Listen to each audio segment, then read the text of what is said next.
Ձեր կարծիքով ինչու է Նիկոլ Փաշինյանը իշխանափոխությունից 7 տարի անց դեռևս թալանը վերադարձնելու մասին խոսում։ Բա ինչ անեն, չխոսա։ Մինչև հիմի խոսացել է, հիմա էլ է խոսում, ինչ է։ Ну, я не знаю, я могу это сказать, но я не хочу просто говорить. Կլինի ես չխոսեմ էլի։ Ճիշտ ասած, ես չեմ կարող այդ հարցին պատասխանել։ Կարծիք չունեք այդ հարցի վերաբերյալ։ Ունեմ, բայց դա թվում է իմ մեջ։ Դրա համար ինձ թվում է կարճ է, բանա շատ դանդաղ ամեն ինչ կատարում Հայաստանում։ Ինքան բան անազնվությունը շատ է, մենք Եվրոպա չենք, էլի, ոնց որ մարդիկ ավելի շատ անհավատ են, խղճները կորցրած։ Ոչ մի լավ բան ոնց որ չի ստացում Հայաստանում, ու ամեն ինչ ինձ հուսախաբ են կլնում, հուսահատված, ոնց որ գոյատև եմ, ես օրինակ իմ մասին կարամ ասեմ,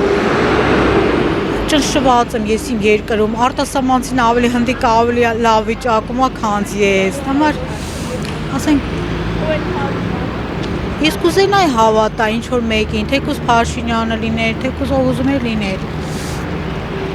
բայց այնքան շատ բացած բաներ կա, էլի, սև, ասենք, սենց կուտակվել է, որ այդ պրոբլեմները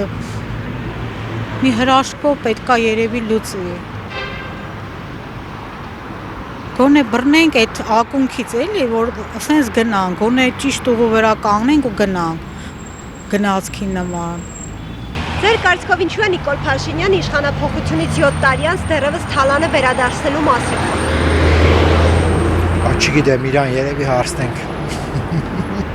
Ինչ իմանա, որովհետև իր ժամանակել է լրիվ թալան, ինքը թալան չի, ինչ թալան։ Չեմ կարող դա ինտերվյու տալ, որովհետև ես ոչ մի տեղակ չեմ քույրիկյան։ Չեմ կարող ասել։ Ճիշտ ասած ես չեմ ուզում այդ հարցում խառնվել Մազի ջան։ Մի քիչ բան եմ անում էլ, ես այդ հարցերում չեմ ուզում խառնել, ցավ տամ։ Ընդունակությունները չի ներում արագ աշխատի։ Այդտենց պրոբլեմ ունի։ Այդ մարդու դժբախտությունն է, ինչ օգնենք չգիտեմ։